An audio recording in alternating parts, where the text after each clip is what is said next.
जय माता दी। आप सभी को माँ भगवती महामाई की कृपा सदैव बनी रहे। माता रानी आपको हमेशा खुश रखे, आपको आपके समस्त कार्यों को संपूर्ण करे, आप सभी को आगे बढ़ने की क्षमता दे। माता महारानी आपके समस्त दुखों का निवारण करे, यही मेरी माँ भगवती महाकाली से प्रार्थना है।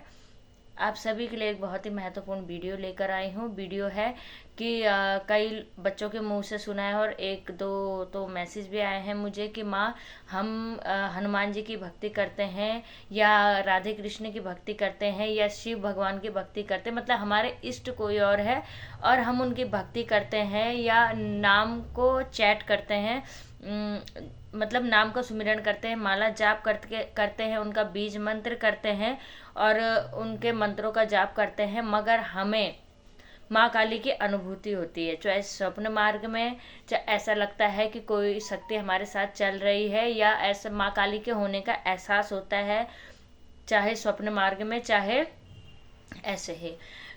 तो ऐसा क्यों होता है? क्योंकि हम तो किसी और की भक्ति कर रहे हैं, तो फिर ऐसा क्यों होता है? देखिए, इसके पीछे बहुत बड़ा कारण होता है।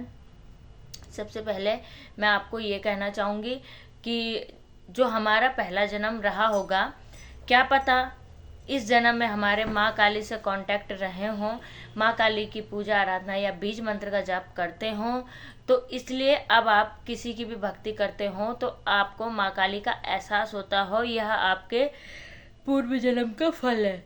यह मतलब आपके पूर्व जन्म का माँ काली से रिलेशन है कि जो माँ काली आपको अपने रिलेशन का एहसास करवाती है और आपके आगे ये कहती है कि मतलब मैं भी तेरे साथ ही हूँ, है ना।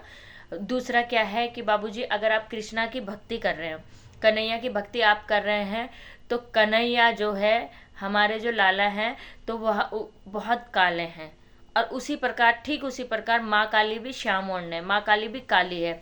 कन्हैया को भी सजने और संवरने का बहुत ज़्यादा शौक है। आपने देखा होगा, कान्हा को सजने का बहुत शौक है, पैरों में पायल, हाथों में कंगन, बांसुरी, मतलब मुकुट, तरह तरह के पोशाक, कन्हैया को सजने का शौक है। इसी प्रकार से हमारी माँ काली भी है, जिनको सजने का बहुत ज़्यादा शौक है। दोनों श्याम वर्ण है। काली और कृष्ण कहा गया है, काली और कृष्ण श्याम अंग है, श्याम रंग वाले हैं। तो काली और कृष्ण जो होते हैं, इनकी छवि दोनों की बराबर में होती है। और श्याम और कृष्ण, काली की भक्ति करोगे तो कृष्ण आपको दिखाई देंगे, कृष्ण के प्रति रुझान बढ़ेगा, और कृष्ण की भक्ति करोगे तो काली के प्रति रुझान बनेगा। सीधा सीधा कनेक्शन ये है इन दोनों का कि ये दोनों एक दूसरे के पूरक हैं। मतलब मैं ये नहीं कहूँगी, मतलब इनका अंग, इनका रंग, इनका रहने का तरीका, इनका चाल चलन, दोनों का एक ही है। कृष्ण और काली का, श्यामा और श्याम का, दोनों का एक ही रंग है। आपने सुना होगा, माँ काली को श्यामा भी कहा जाता है और कृष्ण को श्याम कहा जाता है। ठीक है, ये भी आपका एक बहुत बड़ा कारण है कि माँ काली आपके सपनों में आती है या माँ काली का आपके साथ में होने का एहसास होता है। उसके बाद बाबूजी, अगर आप शिव की भक्ति कर रहे हैं, शिव की चैटिंग कर रहे हैं, शिव के मंत्र जाप कर रहे हैं, तो बाबूजी शिव और शक्ति, शक्ति शिव के बिना अधूरी है और शिव शक्ति के बिना अधूरा है। ठीक है, आप अगर शिव की भक्ति कर रहे हैं तो माँ काली, ऐसा नहीं है कि शिव शक्ति कहने का मेरा अर्थ है कि दोनों अलग अलग अंग से एक, नहीं जी। शिव और शक्ति कहने का अर्थ ये है कि शिव की जो शक्ति है वह महाकाली में विराजमान है और महाकाली की जो शक्ति है वो शिव में विराजमान है। आप अगर शिव की भक्ति कर रहे हैं तो माँ काली स्वयं प्रसन्न हो जाती है और माँ काली प्रसन्न होकर आपकी तरफ अग्रसर खुद ही हो जाती है। ठीक है, अगर आप काली की भक्ति कर रहे हैं तो शिव खुद ही प्रसन्न हो जाएंगे। तो यहाँ पर भी दोनों का बहुत बड़ा कनेक्शन है, जिसके कारण आपके अंग संग माँ काली विराजमान होती है और अंग संग माँ काली चलती है। ठीक है, ऐसा नहीं है कि हम जिसकी भक्ति कर रहे हैं वही हमारे इष्ट हमें वो करें। ठीक है, जैसे कि मैं अपना अनुभव बताऊँ आपको कि मैंने शिव की जब ओम नमः शिवाय का जाप किया था, तो ओम नमः शिवाय में मुझे सबसे पहले शिव जी के दर्शन नहीं हुए थे। शिव जी के होने का एहसास नहीं हुआ था, मुझे भैरव बाबा का एहसास हुआ था। बल्कि मुझे तब तक ये भी पता नहीं था, सच बताऊं मैं आप लोगों को, तो कि भैरव बाबा शिव के अंश है। मुझे ये भी पता बाद में चला, तो बहुत बाद में चला था।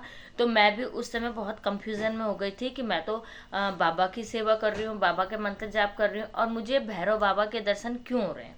ठीक है, कहीं ना कहीं किसी ना किसी शक्ति का कनेक्शन किसी से होता है। और मैं तो ये कहूँगी आप बहुत भाग्यशाली है, महाकाली ने अगर आपको पुकारा है और माँ काली आपको दर्शन देती है, चाहे स्वप्न मार्ग में चाहे ऐसा नॉर्मल, आप बहुत ही ज़्यादा भाग्यशाली हैं। इसलिए आप इस चीज़ को बिल्कुल भी टेंशन ना लें कि हम इसकी पूजा कर रहे हैं। माँ काली बहुत ही ममतामयी है, और माँ काली ऐसा स्वरूप भगवती का है कि जो कण कण में विद्यमान है। हर शक्ति, सृष्टि की हर शक्ति में सबसे पहले माँ काली विद्यमान है, इसलिए माँ काली का आना स्वाभाविक है। माँ काली का होना आपके साथ स्वाभाविक है। चाहे आप दुर्गा की पूजा करें, शिव की करें, कृष्णा की करें, ब्रह्मा की करें, विष्णु की करें, सबकी पूरक माँ काली शक्ति। क्योंकि शक्ति के बगैर कोई कार्य आप कर ही नहीं सकते हो। अगर आपको कोई भारी सामान उठाना तो शक्ति के से आप कार्य करेंगे। अगर आप सांस भी ले रहे हैं तो वो भी शक्ति के कारण ले रहे हैं। अगर आपको किसी भी चीज़ को फेस करना, किसी मुसीबत को फेस करना, तो उसके लिए भी आपके पास शक्ति होनी चाहिए।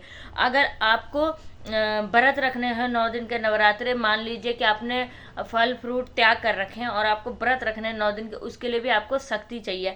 आप निराहार व्रत में हैं और आपको कुछ नहीं हो रहा, कोई परेशानी नहीं हो रही, तो वो भी शक्ति का ही स्वरूप है।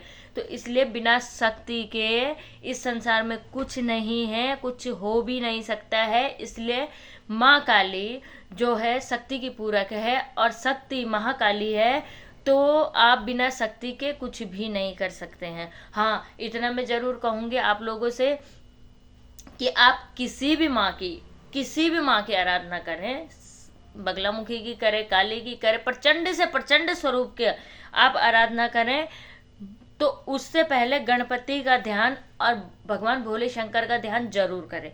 क्योंकि यही मात्र 2 यही चीज़ें हैं कि जो भगवती की उग्रता को संभाल सकते हैं या भगवती की शक्तियों को संभाल सकते हैं।